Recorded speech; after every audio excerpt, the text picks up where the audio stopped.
Welcome to the Musings of Jessica Marie.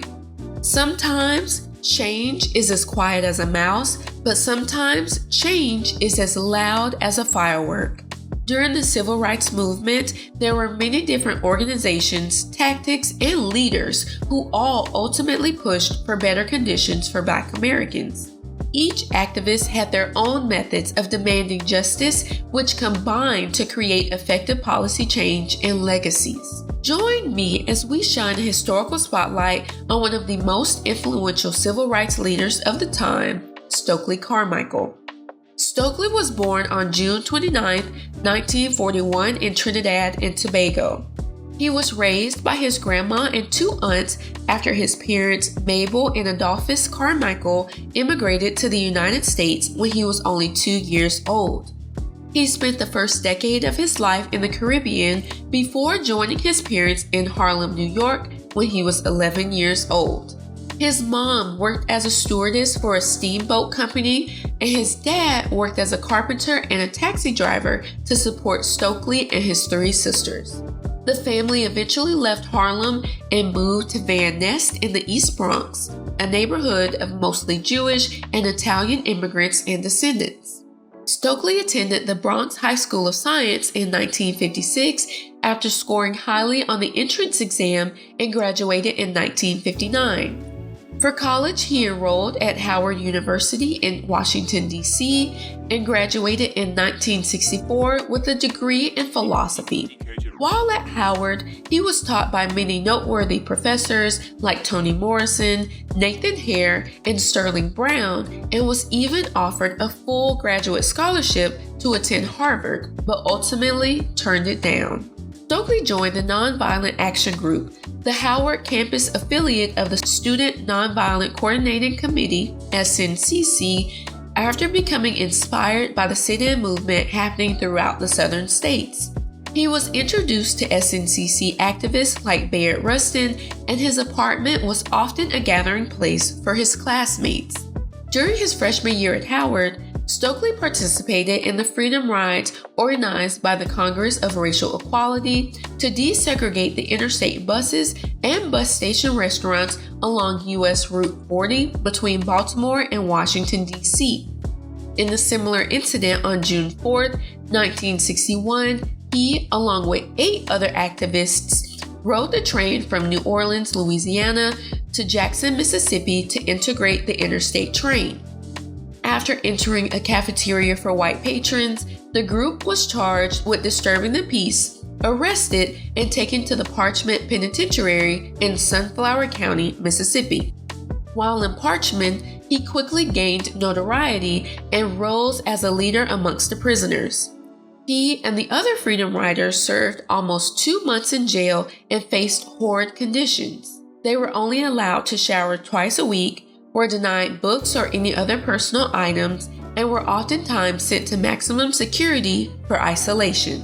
Despite this treatment, Stokely understood the importance of keeping the issue alive and kept the group's morale up by encouraging them throughout the situation.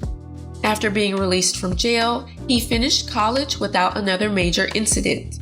Stokely became a full-time field organizer for SNCC in Mississippi in 1964 and worked on many voting rights projects with grassroots activists like Bob Moses, Gloria Richardson, Fannie Lou Hamer, and many others who continued to inspire him. He provided support for the Mississippi Freedom Democratic Party in the 1964 Democratic Convention, but was left disillusioned in the American political system after due process was followed and change was still denied. He described it as a totalitarian liberal opinion in which what the liberal really wants is to bring about change which will not in any way endanger his position. He decided to take a step away from the Democratic Party in 1964 and instead focus on SNCC projects in Alabama. He was recruited by James Forman to hold protests at the Alabama state capitol, but grew frustrated with the division between SNCC and the Southern Christian Leadership Conference, SCLC. The nonviolent confrontations with police, which he no longer found empowering, also took a toll on him. forcing him to leave the city after collapsing from stress. He returned to protesting after taking a week off to help establish the Lowndes County Freedom Organization, LCFO, which increased the number of registered Black voters in Lowndes County, Alabama, from 70 to 2,500.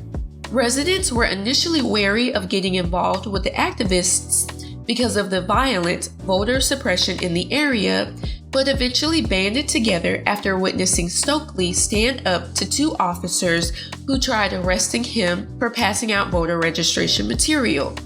In 1966, the SNCC elected Stokely as chairman over the presiding John Lewis. He gave his first Black Power speech immediately after he was released from jail for continuing James Meredith's March Against Fear. He encouraged Black pride and advocated for socioeconomic independence. His speech quickly spread to young Black Americans across the country who grew frustrated with the slow progress in civil rights. He was influenced by the powerful teachings of Malcolm X and used his stance in SNCC to transform the organization so it focused on Black power as the ultimate goal. When the issue of having white members in SNCC came up for a vote, Stokely sided with excluding them under the premise that they should focus on organizing poor white Southern communities, while SNCC should focus on promoting self-reliance through Black power. Stokely set himself apart from other civil rights activists at the time because, while he considered nonviolence a tactic, he didn't see it as a fundamental principle. He saw the need to put foot to pavement when necessary to force change and criticized integration because it ultimately maintained white supremacy. Instead of solving the root problem, Stokely felt that integration only put a band-aid on the issue. The protests weren't just to have the right to sit wherever you wanted on a train, but to ultimately dismantle the unjust system of white supremacy. In May 1967, Stokely stepped down as chairman of SNCC and was replaced by H. Rap Brown. The group, which operated by consensus, started criticizing Stokely's leadership and policy announcements before decisions were finalized amongst the group. Shortly thereafter, he accepted the position of honorary prime minister in the Black Panther Party while remaining on the SNCC staff, and eventually tried to find common ground for a merger between the two organizations.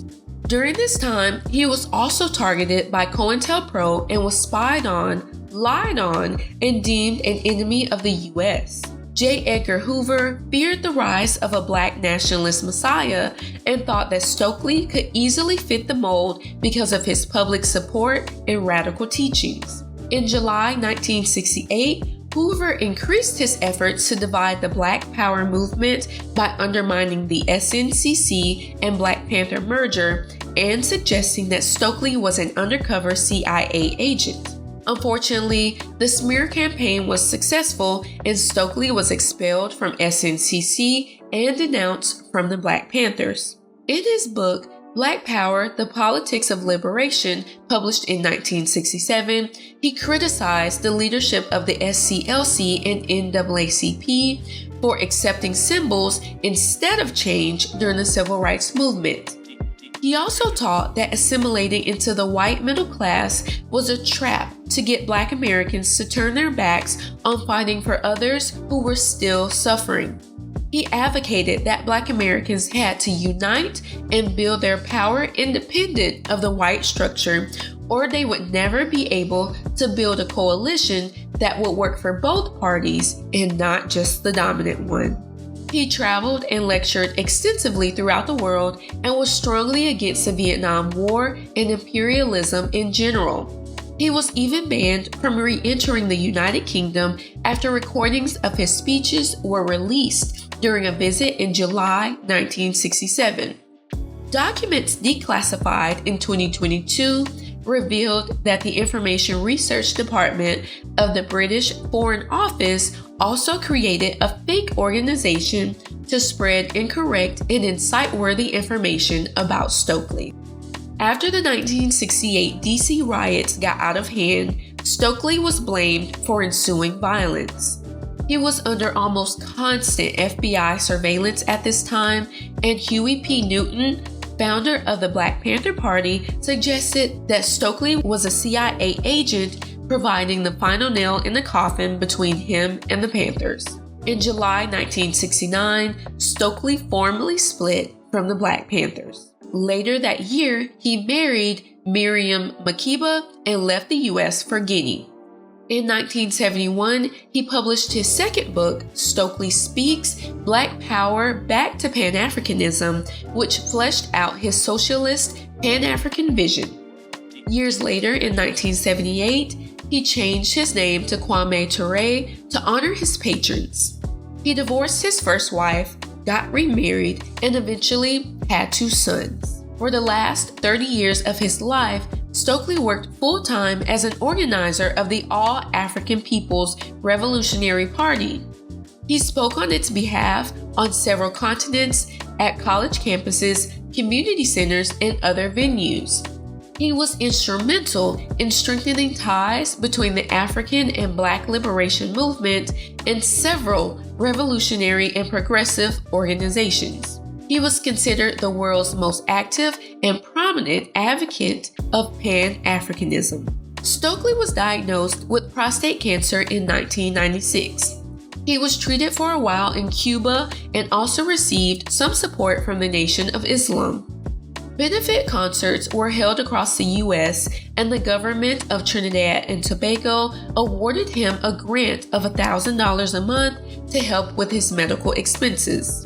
He died in 1998 at the age of 57 in Guinea.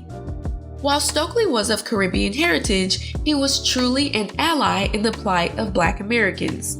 He helped fight against injustice, discrimination, and oppression while advocating for Black unity, power, and independence. He will always be remembered as a true revolutionary, no matter how hard the dominant society tries to rewrite his story.